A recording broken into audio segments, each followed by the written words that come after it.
바울의 3차 전도 여행 막바지 여정인데요. 오늘 본문에는 지명이 많이 나와요. 그래서 제가 지도를 보면서 우선 제가 정리를 한번 해드리겠습니다. 우리 1절 한번 다 같이 한번 읽어볼까요? 1절입니다. 시작. 우리가 그들을 작별하고 배를 타고 바로 곳으로 가서 이튿날 로도에 이르러 거기서부터 바다라로 가서. 예, 여기 보면요. 바울 일행은 이 에베소 고별 설교, 지난번에 밀레도에서 했죠, 지난주에. 그래서 이제 고스 로도 섬을 거쳐서 이렇게 바다라로 이렇게 갔습니다. 그래서 이제는 바다라에서 배를 타고 이제 백길로 가는 거죠. 이렇게 두로로 갑니다.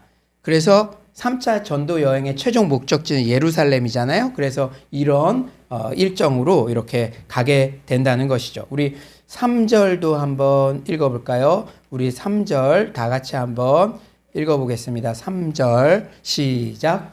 구브로를 바라보고 이를 왼편에 두고 수리아로 항해하여 두로에서 상륙하니 거기서 배의 짐을 풀려 함이로라. 예, 성경이 참 재밌는 게요.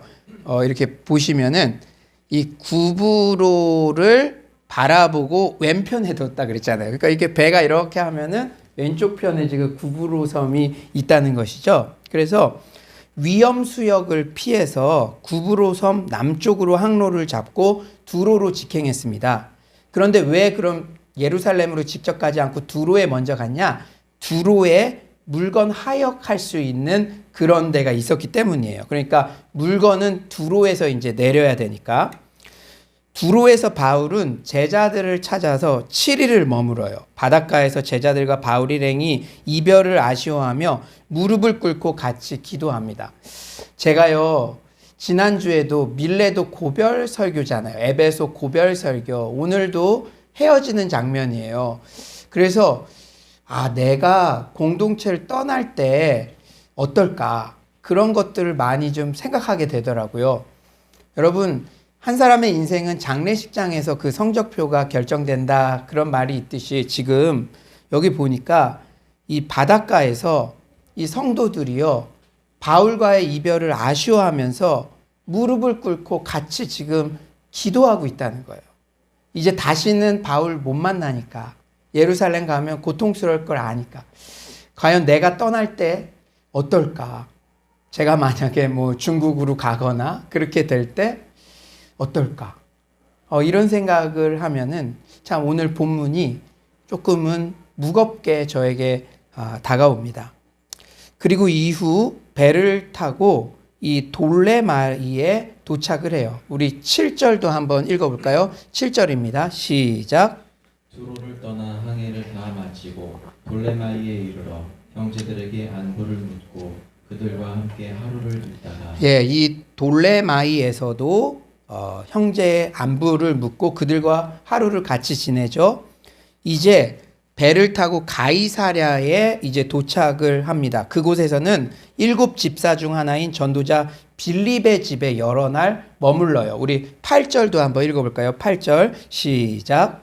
이튿날 떠나 가이사랴에 이르러 7 집사 중 하나인 전도자 빌립의 집에 들어가서 머무르니라.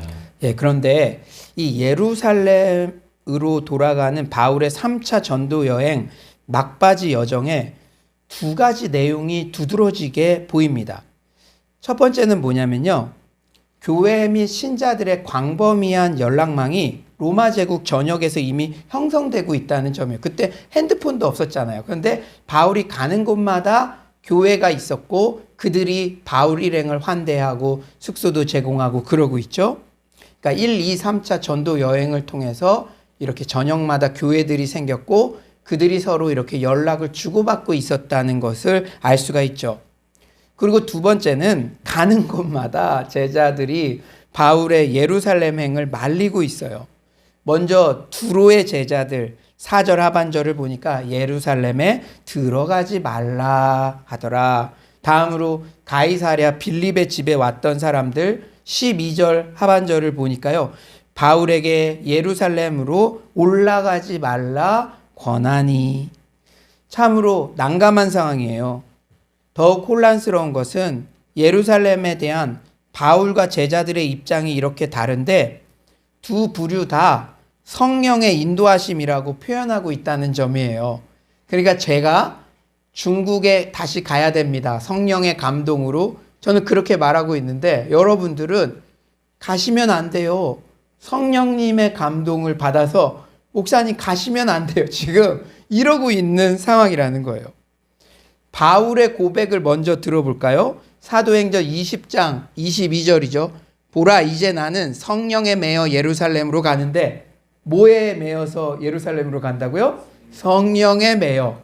그러면 이제 제자들의 말도 한번 들어볼까요?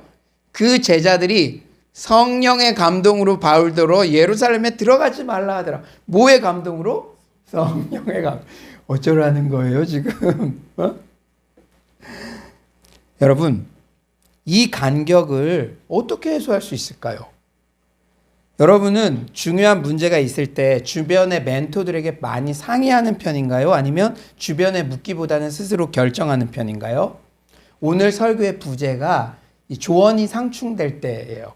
그러니까 특히 코로나 때는 너무 지금 불안하니까 여러 사람들한테 물을 수도 있고, 그런데 이게 여러 개가 다 다를 때 어떻게 해야 되나? 내가 기도하면서 A라는 방향에 대한 마음의 감동을 받았는데 주변 지인이 B라는 방향을 제시하고 거기에 성령의 감동이라는 말까지 첨언하면 그때부터 결정이 오히려 혼란스러워지죠. 그런데 오늘 본문에서 발생하는 성령의 인도하심에 대한 의문의 해결의 단초는 11, 12절에서 찾을 수 있습니다. 모든 답은 성경에 있어요. 11, 12절 우리 한번 다 같이 한번 읽어볼까요? 시작. 우리에게 와서 바울의 띠를 가져다가 자기 수족을 잡아매고 말하기를, 성령이 말씀하시되 예루살렘에서 유대인들이 이같이 이 띠 임자를 결박하여 이방인의 손에 넘겨주리라 하거늘, 우리가 그 말을 듣고 그곳 사람들과 더불어 바울에게 예루살렘으로 올라가지 말라 권하니. 예, 빌립의 집에 바울이 머물 때 유대로부터 내려온 아가보라 한 선지자의 예언 내용이에요. 근데 여러분, 아가보 어디서 많이 들어본 이름 아닌가요? 사도행전 11장 28절에 그 중에 아가보라는 한 사람이 일어나 성령으로 말하되 천하에 큰 흉년이 들리라 하더니 글라우디오 때에 그렇게 되니라. 이거 11장이니까 훨씬 전에 1, 2, 3차 전도여행 전에 이 아가보란 선지자가, 그런데 그가 예언했던 기근이요 글라우디오 황제 재위 중인 AD 46년경에 실제 발생했습니다. 그러니까 사이비 예언자가 아니라는 그런 말이죠. 그는 또 예루살렘의 정치적 기류를 유대에서 직접 보고 충분히 알고 있었어요. 그러니까 유대에서 예루살렘 지역에 어떤 일이 있는지 직접 보고 지금 바울 일행이 머무는 쪽에 와서 가면 큰일 난다, 이런 말을 지금 하고 있는 거죠. 바울의 안전과 관련해서 이 사람보다 더 정확한 정보를 내놓을 수 있는 사람은 없었어요. 그런데 그가 예루살렘에 가면 바울이 체포되고 고난받는다는 사실을 성령님께서 말씀하셨다고 하며 예언합니다. 그래서 너무 위험하니 예루살렘으로 가지 말라고 권유해요. 즉, 여러분, 이걸 알아야 돼요. 성령님께서 예루살렘에 가지 말라고 말씀해 주신 게 아니라 바울이 예루살렘에서 받을 위험과 고난을 말씀해 주셨어요.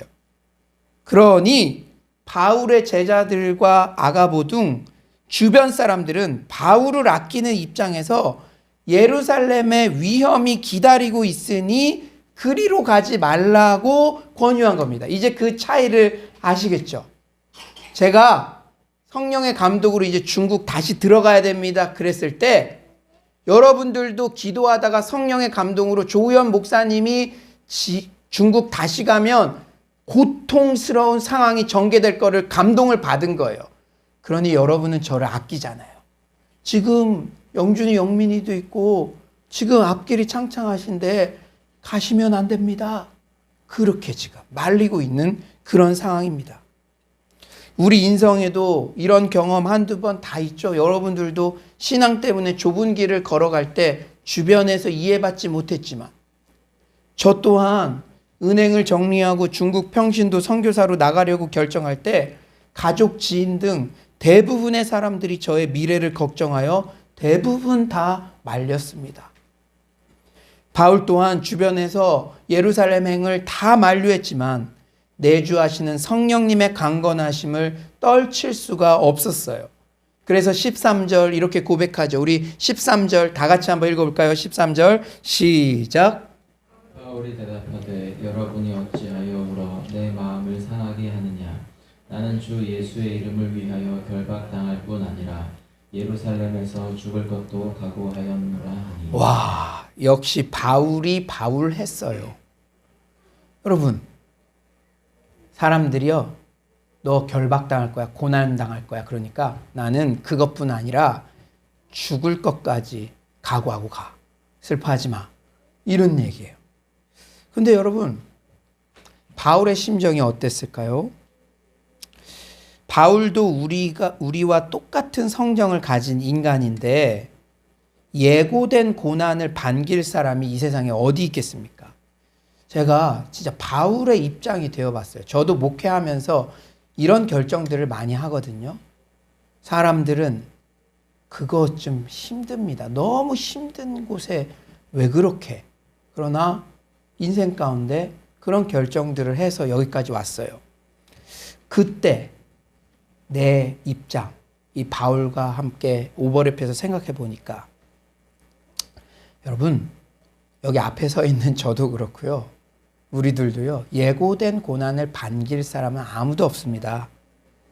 걱정해 주는 지인들이 고맙기도 하지만 한편으로는 외롭기도 했을 거예요. 나는 결박당할 뿐 아니라 예루살렘에서 죽을 것도 각오하였노라. 이 고백이 제가 이미 너무 잘 알고 있는 유명한 고백이었지만 이 코로나 기간 동안에 살아가고 있는 또 여러분들도 그렇고 목회자인 저로서 이 고백이 좀 다르게 들리더라고요. 이번 주 설교 준비하는 데는 예전과는 좀 다른 뉘앙스로 느껴졌습니다. 피도 눈물도 나지 않을 것 같고 사명감으로 똘똘 뭉친 강인한 바울의 고백이라기보다는 그렇게라도 해서 자신의 순종의 마음을 다잡으려는 바울의 고백이 아니었을까 하는 마음이 들더라고요.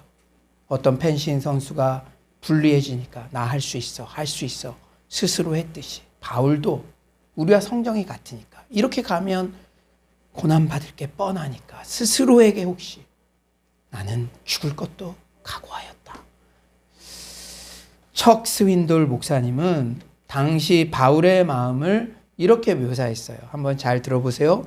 친구들이 보인 반응에 바울은 상처 있고 오해받는 심정이었다. 그가 예루살렘으로 가야만 할 이유를 누구보다도 더 잘 알았어야 할 그들이기에 바울은 외롭다 못해 배신감마저 들었다. 자신의 숙명을 다하려면 그는 피할 수 없는 위험 속으로 걸어 들어가야만 했다. 예수님처럼 그도 자신의 목적을 동지들에게 이해받지 못한 채 그 길을 갔다. 이런 일을 겪은 사람은 그 후에도 많았다. 여러분들처럼, 저처럼. 오늘 본문을 묵상하며 깨달은 교훈은 다음과 같습니다. 첫째로, 우리는 주변의 조언을 들을 때 중요한 분별 기준을 가지고 있어야 한다는 교훈입니다. 여러분, 지금 너무 제가 볼 때는 영적으로 혼탁해요. 특히 유튜브 같은 거 막 예언한다 그러고 뭐 한다 그러고 그러는데 너무 성경적이지 않은 내용이 여러분들 소위 떡상. 위험해요. 사랑하는 여러분, 분별 기준을 가지고 있어야 됩니다. 주변의 조언을 듣는 것 자체가 결코 나쁜 게 아니에요. 오히려 끝까지 승리하는 목회자들을 이렇게 설문조사해 보니까 공통적으로 훌륭한 멘토들이 있었대요. 그런데 멘토들은 한 사람의 인생에 이렇게 강력한 영향을 미치기 때문에 신중하게 선택해야 됩니다. 우선 내가 존경하는 사람 중에서 찾아야죠. 존경심이 없는데 어떻게 멘토가 될 수 있습니까? 그리고 우선순위가 바른 사람, 그리고 늘 자신의 뜻보다 하나님의 뜻을 앞세우는 사람이어야 돼요.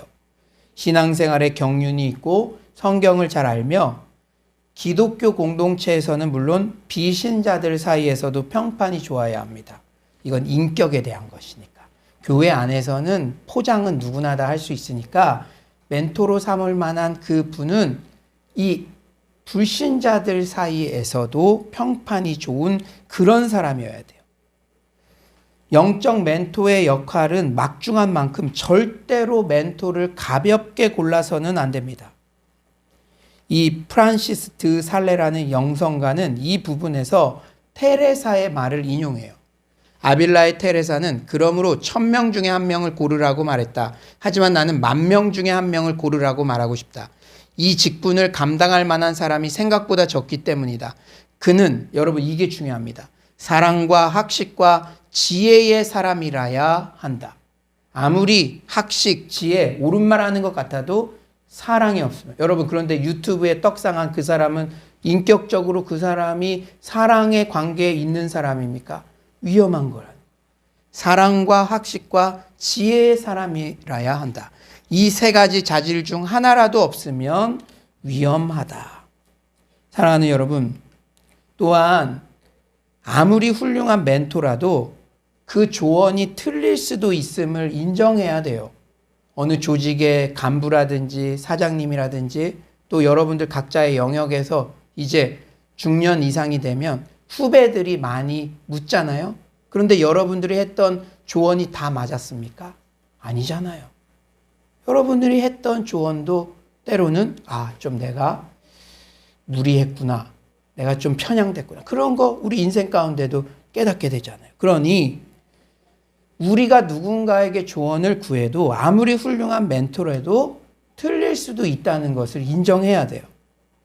오늘 본문에서 바울이 주변 사람들의 조언을 받아들여 예루살렘행을 포기했다면 어떤 일이 벌어졌을까요? 물론 바울의 주변 동료들이 악의가 있었던 것은 아니죠. 바울이 고난받을 것이라는 성령의 가르침이 너무나 분명했기에 바울을 아끼는 마음으로 말린 것입니다. 그런데 아무리 선의라 해도 인간의 마음이 개입되면 그르칠 수 있어요.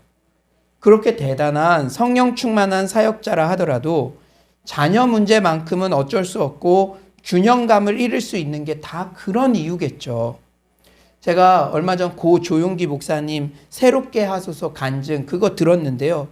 솔직하게 고백하시더라고요. 자기가 성령 충만 그렇게 다양한 왕성한 사역을 했어도 자신이 너무 눈꽃 뜰 새 없이 바빠서 자녀들에 대해서 잘 챙기지 못했다고. 자녀 교육에 대해서는 부끄럽고 죄송하다고 솔직히 고백하시더라고요. 그렇게 성령 충만한 사역자였어라도 자녀의 문제는 이런 감정이 개입되니까 본인이 바른 교육 못한 것 같다고 이렇게 솔직하게 고백하시더라고요. 사실 인간은 오류가 많은 존재입니다. 따라서 100%의 정확성을 기대하는 것은 현실적이지 못해요. 결국 잘 들으십시오. 우리는 주어진 정보를 가지고 최선의 결정을 내릴 뿐이며 그것이 오판일 수도 있다는 가능성을 받아들여야 합니다. 그러므로 아무리 자신이 존경하는 멘토라도 자신의 인생을 마치 맡겨버리는 것처럼 매사에 대신 선택해 주기를 바라는 마음으로 그를 의존하는 태도는 옳지 못하죠. 그리고 인격적 관계도 없는데 유튜브에 떡상했다고 그런 지침을 가지고 인생의 중요한 결정들을 내리는 것은 더더욱 위험한 일입니다. 오늘 본문을 통해서 우리에게 주시는 두 번째 교훈은요. 하나님의 뜻을 아는 것도 중요하지만 순종하며 실행하는 것이 더 중요합니다. 우리 크리스천들의 공통적 초미의 관심사 중 하나는 하나님의 뜻이 무엇인가라는 것이죠.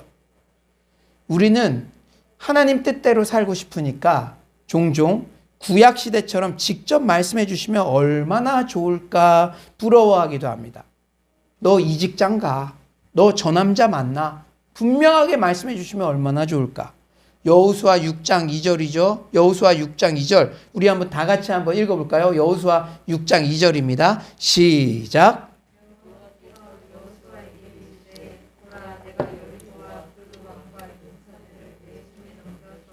예, 얼마나 좋습니까?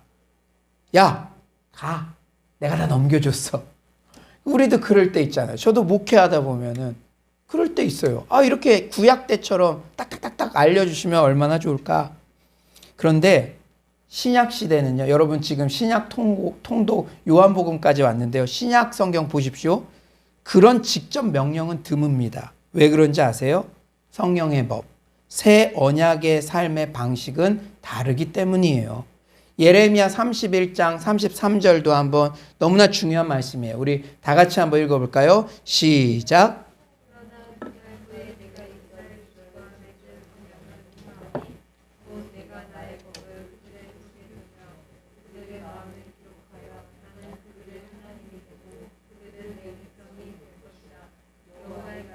여기서요, 마음이라는 단어가 키포인트입니다. 시내산 율법을 주실 때는 딱 적어주셨죠. 십계명 알았어요. 하나님의 뜻이 무엇인지 정확하게. 그러나 이제 오순절 성령이 강림하시고 이제는 마음에 새겨진 율법. 이게 무슨 말이냐면요. 하나님이 내 앞에 나타나서 왼쪽으로 가라, 오른쪽으로 가라, 지엽적인 것까지 구체적으로 직접 명령을 주시지 않습니다. 성령님이 내주하셔서 마음을 변화시켜 그분처럼 생각나게 해주시는 거예요. 로마서 12장 2절 우리가 신약의 성도들 이렇게 살아가라고 말씀해 주셨죠. 너희는 이 세대를 본받지 말고 오직 마음을 새롭게 함으로 변화를 받아 하나님의 선하시고 기뻐하시고 온전하신 뜻이 무엇인지 너희들이 스스로 분별하도록 가라. 우리가 배우자와 오래 살다 보면 배우자가 이거 좋아하지 저거 싫어하지 마음으로 알고 자연스럽게 기뻐할 만한 행동을 하는 것처럼 마음에 새겨진 성령의 법, 새 언약의 인도를 받는 신약의 크리스천의 삶은 마음의 변화를 받아 하나님이 중시하시는 것을 나도 중시하고 하나님의 가치관에 따라 결정하며 삶 전체를 하나님의 영원한 관점으로 조망하며 살아갑니다. 여러분, 그러면 구약에 비해서 명확하지 않아서 답답하신가요?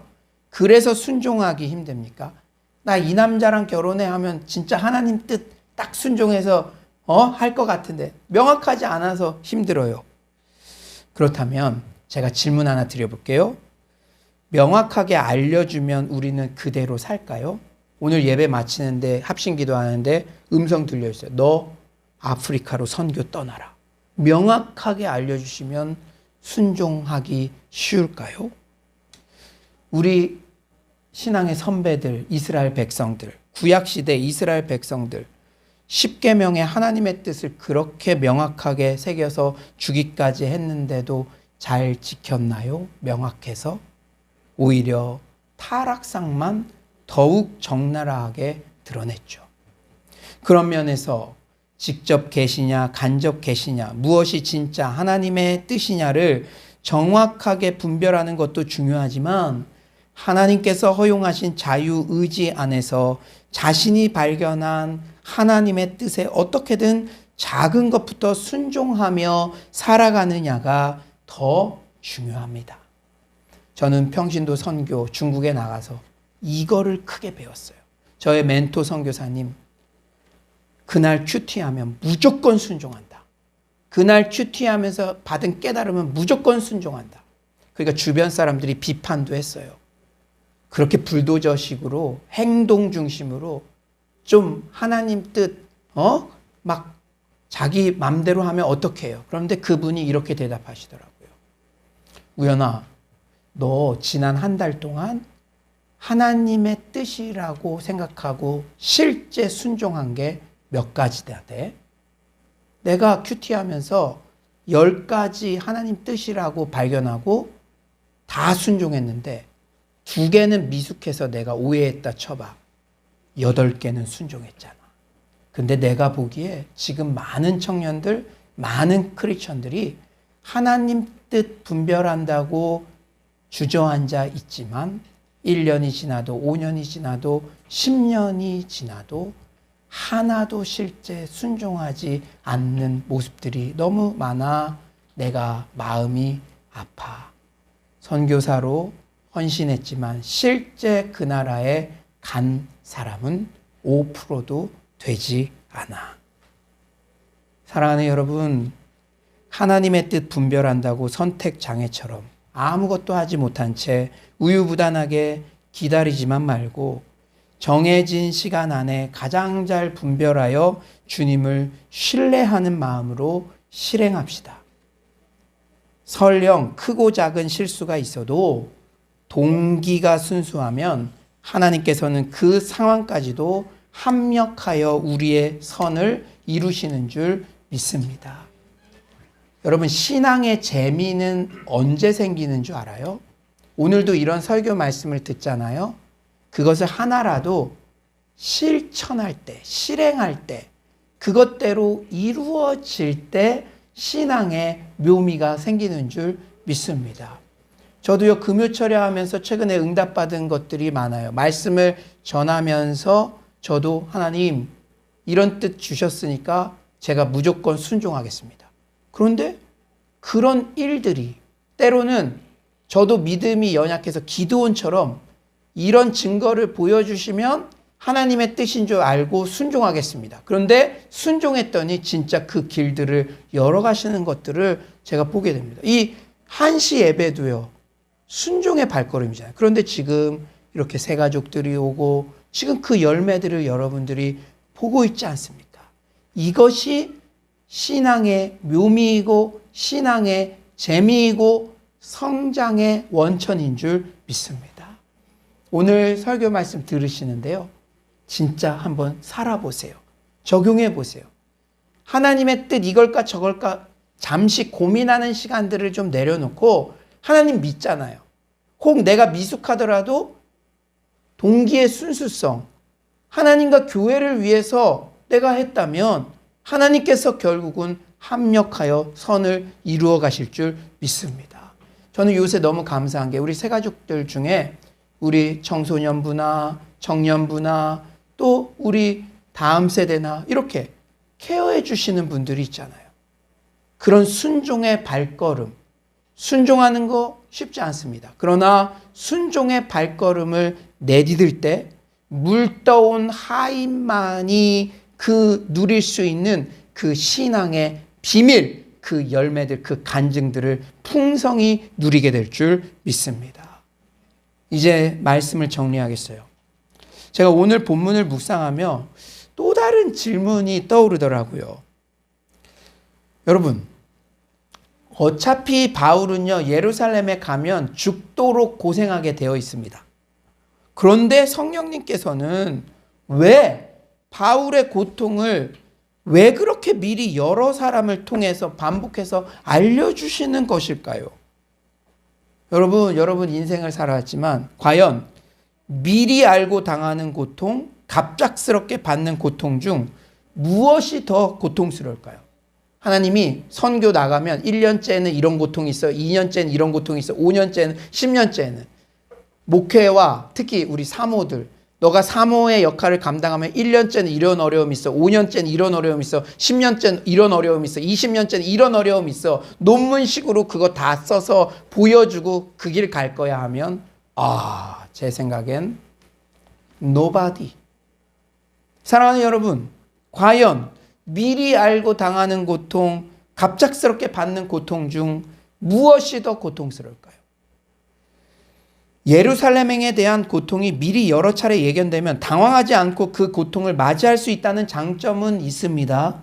하지만 예견된 고통이 실행이 될 때까지 초조하게 기다리는 그 기간의 심리적 고통은 훨씬 더 클 것입니다. 멋모를 때 수술도 하고 군대도 가고 결혼도 하고 출산도 해야 한다는 말이 그런 뉘앙스에서 나온 것이죠. 미리 예견된 고통을 향해 나아간다는 것은 상상을 초월하는 또 다른 고통입니다. 외람된 말씀이지만 위드 코로나가 와도 또 다른 고통이 예견되기에 마음 관리를 잘해야 해요. 여러분은 혹시 지금 고통이 뻔히 예견되는데 그 좁은 길을 걸어가 본 적 있으십니까? 여러분, 지금도 혹시 코로나, 위드 코로나 그런 게 와도 고통스러울 거야. 예상되는 거 없으십니까? 그때 우리는 누구를 묵상해야 될까요? 예견된 고통이 있었음에도 그 길을 뚜벅뚜벅 걸어가신 분. 한 분이 떠오르지 않으십니까? 우리는 미리 예견된 고통을 향해 나아갔던 존재를 너무나 잘 알고 있습니다. 바울도 그분을 생각했을 거예요. 바울 같은 예견된 고통 앞에서 마음 관리의 핵심은 바로 말구유로 오셔서 십자가로 생을 마치신 예수님의 생애를 묵상하는 것입니다. 사랑하는 여러분, 예수님은 이 땅에 오실 때부터 십자가 대속의 죽음의 고통이 예견되어 있으셨죠. 아이러니하게도 그분은 죽으러 이 땅에 오셨어요. 죽으러. 저는 가나 혼인잔치 이 기적이요, 기쁨으로만 여겨지지 않습니다. 사랑하는 여러분, 가나 혼인잔치 이 사람들은 왁자지껄 웃고 떠들고 축제를 벌였지만 예수님만은 그 순간에도 죽음을 생각하셔야 했어요. 요한복음 2장 4절은 말씀하죠. 내 때가 아직 이르지 아니하였나이다. 이 잔치의 한복판에서도 내 때가 언제입니까? 십자가 죽음의 때. 사랑하는 여러분, 잔치의 한복판에서도 예견된 죽음의 고통을 묵상해야 하는 예수님의 심정이 어떠셨을까요? 그분은 아마 그렇지, 내가 대신 죽어야만 아들의 눈물, 이들의 눈물을 씻어주고 이런 잔치집 축제의 인생을 영원히 줄 수 있다 생각하셨을 것입니다. 여러분, 그가 질고를 당하여 우리가 기쁨을 얻게 된 거예요.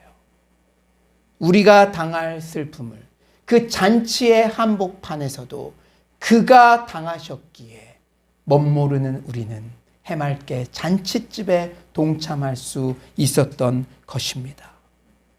여러분, 우리 또한 여러분들이 지금 이런 예배의 은혜를 누리는 것은, 잔치집을 누리는 것은 여러분의 슬픔을 대신하여 마치 대신 회개할 자인 것처럼 울며 기도하며 그 길을 걸어가는 여러분의 사랑 목자, 이웃들, 사랑원, 가족, 목회자가 있기 때문인 줄 믿습니다. 그런 면에서 오늘 바울의 모습에 예수님의 모습이 보여요. 사랑하는 여러분, 제가 이 감정을 어떻게 표현할지 모르겠네요. 이 감정을요, 지금 이별의 때죠. 이별의 때. 근데 이 바울의 행보에서 예수님의 모습이 보여요. 11절에 예루살렘 행 이후 유대인들이 결박하여 넘겨준다, 이렇게 표현하죠. 누가 그랬습니까? 예수님도 예루살렘 가셨을 때 유대인들이 결박하여 넘겨줬어요. 14절에 주의 뜻대로 이루어지이다. 십자가 지시기 전 겟세마네 동산에서 너무 고통스러우니까 이 잔을 내게서 거두어 주시옵소서. 그러나 나의 뜻대로 마시옵고, 그분의 뜻대로. 예수님과 바울의 모습이 너무나 오버랩됩니다. 물론 우리가 사서 고통을 선택할 이유는 없어요. 바울의 전도 여행을 보면 사서 분쟁을 만들지 않았고 지혜롭게 피했습니다. 그렇죠. 하지만 예루살렘행처럼 땅끝 선교 사명을 위해 피할 수 없는 선택이라면 바울은 고통이 예상되더라도 정면 승부를 펼쳤습니다. 사랑하는 여러분, 바울이 누구를 가장 많이 생각했을까요? 예견된 고통 앞에서도 뚜벅뚜벅 사명의 길을 걸어가셨던 그 희생대장 예수님. 우리는 신앙 때문에, 사명 때문에 고통이 예상될 때 십자가의 주님을 생각해야 합니다. 아멘이십니까? 여러분, 지금 십자가의 주님 생각하셔야 돼요. 코로나 장기화, 위드 코로나, 경기 침체 등 어떤 고난이 예상되더라도 주님께 시선을 고정해야 됩니다. 이 고정만이, 이 시선 관리만이 넘어졌던 자들을 다시 일으키고 소망 없던 자들에게 소망을 일으키는 원천이 되는 줄 믿습니다. 여러분, 어떤 고난, 기가 막힌 고난, 그것이 예상돼서 오늘 오셨을 때 너무나 마음이 낙담되고 외로워서 무너지는 것 같았던 분 계십니까? 그러나 궁극적인 소망과 회복은 예견된 고난 가운데도 나의 죄를 대신하여 그 길을, 죽음의 길을, 잔치집에서도 홀로 죽음을 생각하시며 나에게 잔치집 인생 그 기쁨을 주시기 위해서 그 슬픔을 대신 감당하신, 지금 나의 고통도 대신 감당하시며 나와 함께 걸어가고 계시는, 내 한 발자국 앞서 걸어가고 계시는 그 십자가의 주님을 바라볼 때 우리에게 위로가 되고 소망이 회복되는 줄 믿습니다. 사랑하는 여러분, 그리고 우리의 삶과 행동으로 바울처럼 작은 예수의 흔적을 남겨봅시다. 저는 그랬으면 좋겠어요. 제가 떠날 때 저의 이름이 남는 게 아니라 코로나 2년 동안 목사님이 예견된 고통 가운데도 그렇게 걸으셨다. 그거면 족합니다. 코로나19 장기화의 예견된 고통 가운데도 우리 서울로 교회와 우리 각자의 행보를 통해 예수님을 기억나게 하는 우리 모두가 되기를 소망합니다. 아무쪼록 영적으로 너무나 혼탁한 위기의 시대, 하나님의 뜻, 주변의 조언을 잘 분별하며 작은 것부터 행동으로 순종하시기를 소망합니다. 예견된 고난에도 예수님 묵상하며 위로받고 예수의 길, 그 제자의 길을 뚜벅뚜벅 걸어가는 서울로의 모든 성도님들 되시기를 간절히 축원합니다.